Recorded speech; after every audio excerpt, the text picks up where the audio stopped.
ಕಲಬುರಗಿ ಜಿಲ್ಲೆಯ ಜೇವರ್ಗಿ ತಾಲೂಕಿನ ಜೈನಾಪುರ ತಾಣದಲ್ಲಿ ಶ್ರೀ ರುಕ್ಮಾ ಭವಾನಿ ದೇವಿಯ ಜಾತ್ರಾ ಮಹೋತ್ಸವ ಅತ್ಯಂತ ಶ್ರದ್ಧಾ ಭಕ್ತಿ ಹಾಗೂ ಅದ್ದೂರಿಯಾಗಿ ಜರುಗಿದೆ. ಹೂವಿನ ವೈಭವದ ಅಲಂಕಾರದೊಂದಿಗೆ ನಡೆದ ದೇವಿಯ ಭವ್ಯ ಮೆರವಣಿಗೆಯು ಇಡೀ ತಾಂಡಾದಲ್ಲೇ ಹಬ್ಬದ ವಾತಾವರಣವನ್ನು ಸೃಷ್ಟಿಸಿತ್ತು. ಡೊಳ್ಳು ಬ್ಯಾಂಜೋ ಮೂಲಕ ತಂಡದ ಮಹಿಳೆಯರು ನೃತ್ಯ ಮೂಲಕ ಸಂಭ್ರಮ ಸಡಗರ ಮುಗಿಲು ಮುಟ್ಟಿದೆ. ಭಕ್ತಿಯ ಅಲೆಯಲ್ಲಿ ತೇಲಿದ ಜೈನಾಪುರ ತಾಂಡ ಜಾತ್ರೆ ಅಂಗವಾಗಿ ಆಯೋಜಿಸಲಾಗಿದ್ದ ರುಕ್ಮ ಭವಾನಿ ಆರಾಧಕರಾದ ಶ್ರೀ ಲಕ್ಷ್ಮೀ ತಾಯಿಯವರಿಗೆ ಮೆರವಣಿಗೆಯ ಇಡೀ ಕಾರ್ಯಕ್ರಮದ ಪ್ರಮುಖ ಆಚರಣೆಯಾಗಿತ್ತು. ದೇವಿಯ ಕೃಪೆಗೆ ಪಾತ್ರರಾಗಲು ಸುತ್ತಮುತ್ತಲಿನ ಊರುಗಳಿಂದ ನೂರಾರು ಭಕ್ತಾದಿಗಳು ಆಗಮಿಸಿ ದೇವಿಗೆ ಭಕ್ತಿಪೂರ್ವಕ ನಮನ ಸಲ್ಲಿಸಿ ಪುನೀತರಾದ್ರು. ಮೆರವಣಿಗೆಯ ಉದ್ದಕ್ಕೂ ಭಕ್ತರು ಬ್ಯಾಂಜೋ ಸೌಂಡಿಗೆ ಹೆಜ್ಜೆ ಹಾಕಿ ದೇವಿಯ ಜೈಘೋಷ ಹಾಕಿದ್ರು. ತಾಂಡದ ಪ್ರಮುಖರಾದ ಸೋಮು ರಾಠೋಡ್, ವಸಂತ ಜಾಧವ್ ಮತ್ತು ತಿಪ್ಪಣ್ಣ ರಾಠೋಡ್ ಹಾಗೂ ಹಿರಣ ಜಾಧವ್, ಮನು ಚವ್ಹಾಣ್ ಅವರು ಸುಪ್ರಸಿದ್ಧ ಜಾತ್ರಾ ಮಹೋತ್ಸವದ ಯಶಸ್ಸಿನ ಹಿಂದೆ ತಾಂಡದ ನಾಯಕ್ ಕಾರ್ಬಾರಿ ಡಾ ಸಾಣ ಹಾಗೂ ಊರಿನ ಹಿರಿಯರು ಮುಖಂಡರ ಶ್ರಮ ಎದ್ದು ಕಾಣುತ್ತಿತ್ತು. ಭಕ್ತಾದಿಗಳು ವಿಶೇಷವಾಗಿ ಪ್ರಸಾದ ಸ್ವೀಕರಿಸಿ ದೇವಿಯ ಆಶೀರ್ವಾದ ಪಡೆದುಕೊಂಡರು. ಒಟ್ಟಿನಲ್ಲಿ ಜೈನಾಪುರ ತಾಂಡದ ರುಕ್ಮಾ ಭವಾನಿ ದೇವಿಯ ಜಾತ್ರೆಯ ಭಕ್ತಿ, ಸಂಸ್ಕೃತಿ ಹಾಗೂ ಬಾಂಧವ್ಯದ ಅಪೂರ್ವ ಸಮ್ಮಿಲನಕ್ಕೆ ಸಾಕ್ಷಿಯಾಯಿತು. ಇದೇ ಸಂದರ್ಭದಲ್ಲಿ ತಿಪ್ಪಣ್ಣ ಚವ್ಹಾಣ್, ಡಾ ನಿಂಗಪ್ಪ ಕಂಡಕ್ಟರ್ ಹಲವರು ಭಾಗಿಯಾಗಿದ್ದರು. Lakshman Pawar, RJ32 Kannada news, Jevargi.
ಎಲ್ಲರಿಗೂ ನಮಸ್ಕಾರ.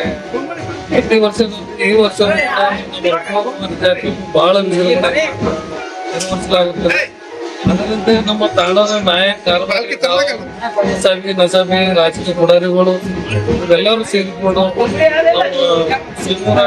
ಡಬಲಿ ವಸಂತ ಡಬಲಿ ಇವರ ನೇತೃತ್ವದಲ್ಲಿ ನಮ್ಮ ಬಂಜಾರ ಸಮಾಜದ ಕಲಾವಿದರು ಜಾತ್ರೆ ಕಲಾ ನಮ್ಮ ಬಂಜಾರ ಭಾಷೆಯಲ್ಲಿ ಭಜನ್ ಇಲ್ಲಿ ಸಾವಿತ್ರಿಬಾಯಿ ವಸಂತ ಜಾಧವ್ ನೇತೃತ್ವದಲ್ಲಿ ಬರ್ತಾ ಇದ್ದಾರೆ. ಅದೇ ರೀತಿಯಾಗಿ ಶಂಕರ್ ನಾಟೋಡ ಸುಂದರ ಆದ ಕಾರಣ ಜನಪುರ ತಾಣದ ಎಲ್ಲ ರಾತ್ರಿ ಎಲ್ಲ ಮನೋರಂಜನೆಗಾಗಿ ತಾವೆಲ್ಲ ಸಪೋರ್ಟ್ ಮಾಡಿಕೆ ಕಾರ್ಯಕ್ರಮ ಎಲ್ಲರಲ್ಲಿ ನನ್ನ ಮನವಿ. ರಾಠೋಡ್ ಜೈನಪುರ ಗ್ರಾಮ ನಿವಾಸಿ.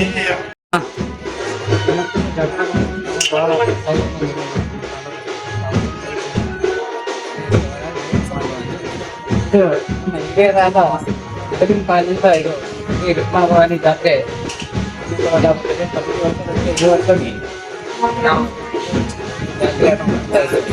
ಅದೇ ಈ ವರ್ಷ ಸ್ವಲ್ಪ ಗ್ರ್ಯಾಂಡ್ ಆಗಿ ಹಾಕಿ ಬಂಜಾರ ಭಾಷೆದಲ್ಲಿ ನೀರು ಅಂತಾರೆ. ಆ ಅಡ್ಡಿಯನ್ನು ಹಾಕಿ ಈ ವರ್ಷ ಎಲ್ಲ ಉಪವಾಸ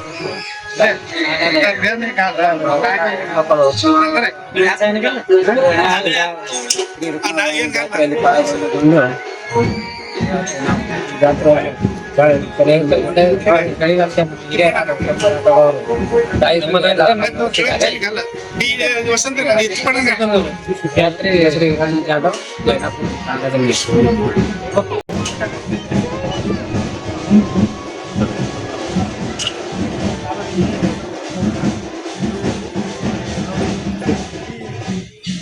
ಜಾತ್ರೋತ್ಸವ ಅನಾದಿ ಕಾಲದಲ್ಲಿ ಈ ತಾಂಡದ ಒಬ್ಬರೇ ಬರ್ತಾ ಇದ್ರು ಸಿಂಗ ಮಾರಾಟ ಅವರು ಒಂದು ನಿಮಿಷ ಅವರು ಅವ ಹಳೆ ಕಾಲದಲ್ಲಿ ಇದ್ದಾಗ ಅವರು ಮನಕ್ಕೆ ಹೋದ ಒಂದು ಸಮಯದಲ್ಲಿ ಅನಿವಾರ್ಯ ಕಾರಣದಿಂದ ಅವರು ಮನೆ ಬಿಟ್ಟು ಬಂದಾಗ ಈ ತಾಯಿಯ ಅಲ್ಲೇ ಮನೆ ಆ ಒಂದು ಬಿಟ್ಟು ಬಂದದ್ದು ಅವರಿಗೆ ಸಮಯದಲ್ಲಿ ಇವಾಗ ತದನಂತರ ಸುಮಾರು ದಿನಗಳ ನಂತರ ಈ ರೂಪಾ ಭವಾನಿ ದೇವಿ ತಾಯಿ ಗುಜ್ಜಿಬಾಯಿ ಎಂಬಂತ ಒಂದು ತಾಯಿಗೆ ಒಂದು ಕನಸಿನಲ್ಲಿ ಬಂದು ನಾನು ಇಂಥ ದಿನದಲ್ಲಿ ನಾನು ಈ ಅಂಗಳಕ್ಕೆ ಬಂದು ನಾನು ಭೌತಿಕವಾಗಿ ನನ್ನ ಮೂರ್ತಿಯನ್ನು ನಾನು ಬರ್ತದ ಅದು ತಾವಿರದ ಅಲ್ಲಿ ಸ್ಥಾಪನೆ ಮಾಡಬೇಕು, ಎಲ್ಲರಿಗೆ ತಾಂಡದವರಿಗೆ ಹೇಳಬೇಕು ಅನ್ನಂತ ಒಂದು ಇದನ್ನ ಮಾತನ್ನ ಆ ತಾಯಿ ಗುಜ್ಜಿಬಾಯಿ ಎಂಬಂತ ಒಂದು ಮಹಿಳೆಗೆ ಒಂದು ತಾಯಿಗೆ ಹೇಳ್ತಾಳೆ. ಅದನ್ನ ಆ ತಾಯಿ ಎಲ್ಲ ನಮ್ಮ ನಗರದ ನಮ್ಮ ಗ್ರಾಮದ ನಮ್ಮ ತಾಂಡದ ಎಲ್ಲ ಜನರನ್ನ ಸೇರಿಸ್ಕೊಂಡು ಆ ತಾಯಿ ಅವರನ್ನೆಲ್ಲ ಹೇಳ್ತಾರೆ, ಈ ತರ ಈ ದೇವಿ ಮೂರ್ತಿ ನಾವು ಅಲ್ಲೆಲ್ಲ ಬಿಟ್ಟು ಬಂದಿದ್ದೀವಿ, ಅದು ಅನಿವಾರ್ಯ ಕಾರಣದಿಂದ ನಾವು ರಾತ್ರೋರಾತ್ರಿ ಬಂದಿದ್ದೀವಿ, ಅದು ನನಗೆ ಈ ತರ ಕನ್ಸಂದು ಈ ದಿನದಂದು ನಾ ಇಲ್ಲಿ ಬಂದು ನಾನು ನೆಲೆಸ್ತೀನಿ ಅಂತ ಹೇಳಿದಾಳ ಅಂತಂದ್ರೆ ಎಲ್ಲರೂ ಒಪ್ಕೊಂಡು ದಿವಸ ಅವತ್ತ ಪ್ರತ್ಯಕ್ಷವಾಗಿ ಆ ಮೂರ್ತಿ ಬಂದು ಇದೇ ಸ್ಥಾನದಲ್ಲಿ ಬಂದು ಪ್ರತ್ಯಕ್ಷ ಆಗ್ತದೆ, ಕಾಣ್ತದೆ. ಅದೇ ಒಂದು ಇದರಿಂದ ಇಟ್ಕೊಂಡು ನಾವು ಇಲ್ಲಿ ಆ ದೇವಿಯನ್ನ ಸ್ಥಾಪನೆ ಮಾಡಿ ಊರು ಜನರೆಲ್ಲ ಸೇರ್ಕೊಂಡು ನಮ್ಮ ತಾಂಡದೆಲ್ಲ ಜನರನ್ನು ಸೇರ್ಕೊಂಡು ನಾವು ಪ್ರತಿ ವರ್ಷ ಈ ಆಷಾಢ ಮಾಸದಲ್ಲಿ ನಾವೇನದ ಇಂದೊಂದು ಪೂಜೆಯನ್ನು ನಾವು ನೆರವೇರಿಸ್ತೀವಮ್ಮ. ನಮ್ಮ ತಾಂಡಕ್ಕೆಲ್ಲ ಸುಖ ಶಾಂತಿ ನೆಮ್ಮದಿ ಮತ್ತು ಸದಾ ನಿನ್ನ ಆಶೀರ್ವಾದ ಇರಲಿ ಅಂತ ಹೇಳಿ ಅವತ್ತ ಹಳೆ ನಮ್ಮ ಪೂರ್ವಜರೇನದ ಸಂಕಲ್ಪ ಮಾಡಿ ದೇವಿಯನ್ನು ಬೇಡ್ಕೊಳ್ತಾರೆ. ಆ ಪರಂಪರೆಯಂತೆ ಪ್ರತಿ ವರ್ಷ ನಾವು ತಲಾಂತರಗಳಿಂದ ಈ ದೇವಿಯ ಒಂದು ಆಷಾಢದಲ್ಲಿ ನಾವು ಆಚರಣೆಯನ್ನು ಮಾಡ್ತಾ ಇದ್ದೇವೆ. ಅದೇ ರೀತಿ ಈ ವರ್ಷನೂ ಕೂಡ ನಾವು ವಿಜೃಂಭಣೆಯಿಂದ ದೇವಿಯ ಜಾತ್ರೆಯನ್ನು ಆಚರಿಸ್ತಾ ಇದ್ದೀವಿ. ನನ್ನ ಹೆಸರು ಸೋಮು ರಾಠೋಡ್.